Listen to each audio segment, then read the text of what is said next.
നമ്മൾ പള്ളിക്ക് വെച്ചാൽ പറയും കഴിഞ്ഞ പ്രാവശ്യം ഞാൻ തന്നതല്ലേ, ഇനിയില്ല. സത്യം പറഞ്ഞാൽ ഏറ്റവും വലിയ സങ്കടം പിരിവിന് പോകല. ഏറ്റവും എന്നെ പിരിവിന് വിളിച്ചാൽ ഞാൻ പോകാറില്ല. എന്നെ പിരിവിന് വിളിച്ചാൽ ഞാൻ പോകാറില്ല. കാരണം പിരിവിന് പോകുന്നുണ്ടെങ്കിൽ കുറച്ച് പൈസ പോക്കറ്റ് ഇട്ടുകൊണ്ട് പോകണം. കാരണം എന്തേ, ഏത് കൊട്ടാരമുള്ള കോടികൾ ചെലവഴിച്ച് പണിത് വീട്ടിൽ ചെന്നാലും ഓൻ അങ്ങോട്ട് സങ്കടം പറയാൻ തുടങ്ങും. പടച്ചവനെ പഴയതുപോലെയല്ല, ബുദ്ധിമുട്ടാ, പ്രയാസം, അങ്ങോട്ട് കൊടുക്കേണ്ട അവസ്ഥയെ അള്ളാഹു കാത്തിരക്ഷിക്കുമാറാകട്ടെ. എടാ ഏത് പണക്കാരന്റെ വീട്ടിൽ പോയാലും എടാ നിനക്കൊണ്ടോ ഇല്ലയോ എന്ന് ഞാൻ ചോദിച്ചോ. എടാ പള്ളിക്ക് ഇത്തിരി വേണം താ, സ്ഥാപനത്തിന് ഇത്തിരി വേണം, പാവങ്ങളെ സഹായിക്കാൻ ഉള്ളത് താ. ഇവൻ അങ്ങോട്ട് എന്നിട്ട് പറയും ഇപ്പൊ ആകെ അവിടെ അങ്ങനെ കിടക്കുന്നു, ഇവിടെ ഇങ്ങനെ കിടക്കുന്നു, പഴയതുപോലെ ബിസിനസ് ഇല്ല, അങ്ങനെ ഇങ്ങനെ മറ്റേതാ മറിച്ചതാ. എന്നാ പോട്ടെ, വന്നതല്ലേ ഒരു 5000. സുബ്ഹാനല്ലാഹ്, എന്തിനാ ഞങ്ങൾ ഇങ്ങനെ? അള്ളാഹു അങ്ങനെയുള്ള ദാരിദ്ര്യം മാറ്റി കൊടുക്കുമാറാകട്ടെ. അവന്റെ സങ്കടം അങ്ങനെ പറയാൻ പാടില്ലല്ലോ. നമ്മൾ എന്തിനാ നമ്മുടെ കാര്യങ്ങൾ മറ്റുള്ളവരോട് പറയുന്നത്? എന്താ നമ്മുടെ ദാരിദ്ര്യവും നമ്മുടെ പ്രയാസവും മറ്റുള്ളവരുടെ അടുത്ത് പറഞ്ഞിട്ട് കിട്ടാൻ? നിന്റെ കയ്യിൽ ഉണ്ടെങ്കിൽ കൊടുക്കുക, ഇല്ലെങ്കിൽ ഇല്ല. അള്ളാഹു നമുക്ക് ഈമാൻ തരുമാറാകട്ടെ. അള്ളാഹ് ഈമാൻ തരുമാറാകട്ടെ. അള്ളാഹ് ഈമാൻ തരുമാറാകട്ടെ. ഇവൻ ഈ സങ്കടമെല്ലാം പറയും. അവനും അറിയാൻ പറയുന്നത് കള്ളവാന്ന്, കേൾക്കുന്നവനും അറിയാൻ കള്ളവാന്ന്. എന്നിട്ട് ഇതെല്ലാം കേട്ടിട്ട് 5000 എഴുതിക്കും. ഇങ്ങനെ എടാ നിന്റെ കയ്യിൽ ഉസ്മാൻ റളിയല്ലാഹു തആല ചോദിക്കുന്നതിനനുസരിച്ച് ഇങ്ങനെ കൊടുത്തുകൊണ്ടേയിരിക്കും.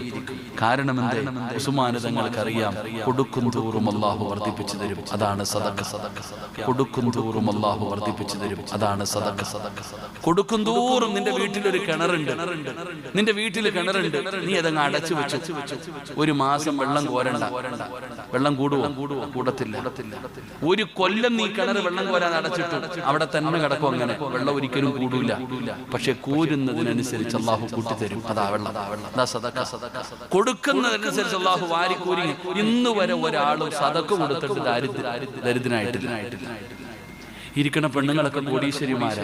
ഒരു പവന് 1.30 35 ആയി. അള്ളാഹു ബർക്കത്ത് ചെയ്യുമാറാകട്ടെ. ആമീൻ പറ.